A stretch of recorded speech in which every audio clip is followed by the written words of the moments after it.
Nah, kemarin dari hasil gelar perkara itu kan sudah jelas dilanjutkan penyidikan. Nah, karena itulah untuk menuntaskan kasus ini kami sudah mengajukan permohonan uji laboratorium forensik independen.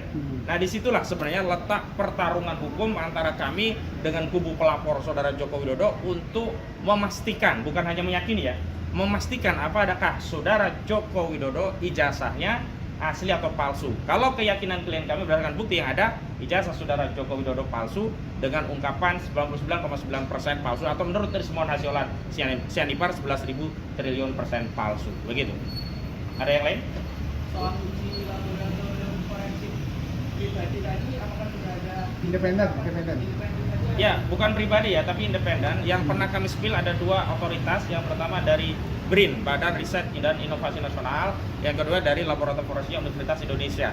Tapi bagaimanapun kami tetap menunggu persetujuan dari penyidik, karena yang punya gawe penyidikan itu adalah penyidik. Lalu ada yang menanyakan apa dasar hukumnya. Memang tidak diatur tentang dasar hukum pengajuan tes laboratorium forensik independen. Namun berdasarkan presiden, karena penyidikan itu wewenangnya ada pada penyidik, sepanjang penyidik memberikan kebijakan terkait itu, maka itu bisa atau mungkin itu dilakukan. Presidennya adalah pada tanggal 15 Desember 2025 yang lalu, itu kan penyidik membuka segel barang bukti yang itu kemudian ditunjukkan kepada tersangka dan penasihat hukumnya.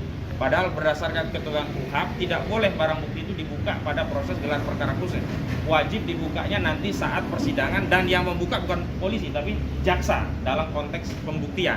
Tapi ternyata penyidik di dalam proses gelar perkara khusus mengambil kebijakan untuk menunjukkan barang bukti itu, dan itu menjadi ada kepastian bagi kami memang barang bukti itu sudah disita. Jadi menunjukkan barang bukti itu bukan menunjukkan barang bukti itu asli, tapi mengkonfirmasi atau membuktikan bahwa barang bukti itu sudah disita. Karena sebelumnya kan klaim dari Projo itu ditunjukkan ijazah Jokowi di Solo, padahal menurut keterangan polisi ijazah tersebut sudah disita oleh penyidik Polda. Itu yang pertama. Yang kedua yang paling penting, nah kalau nanti di proses gelar perkara khusus ini bukan gelar perkara ya, penyidikan ini kemudian disetujui tes laboratorium forensik, maka tentu itu yang akan kami tindak lanjuti, karena inti dari gaduh perkara ijazah palsu adalah dokumen ijazahnya. Jadi bukan fokus kepada panggilan cek Mulyono atau Jokowi, itu tidak ada kaitannya dengan dokumen ijazah. Apakah dia punya teman yang akrab atau tidak, itu tidak ada kaitannya. Tapi yang fokus adalah dokumen ijazah. Nah, namun sekali lagi kami tegaskan, penelitian dari sejumlah ahli kebijakan publik bahkan gugatan di KIP itu juga makin mengkonfirmasi bahwa apa yang dilakukan klien kami benar.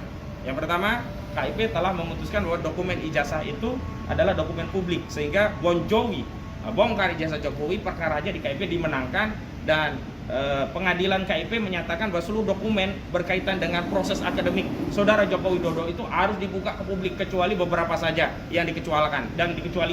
Misalnya soal NIK ya, kemudian nilai studinya Jokowi sama akte kelahiran. Nah, 3 hal itu dikecualikan. Selebihnya kan boleh. Selama ini kan kubu Jokowi selalu mengklaim bahwa ijazah yang dimiliki Jokowi itu sebagai dokumen private. Padahal sepanjang dokumen private itu sudah digunakan untuk jabatan publik, maka demi hukum berubah posisinya menjadi dokumen publik, dan itu dibuktikan dengan putusan KIP. Begitu.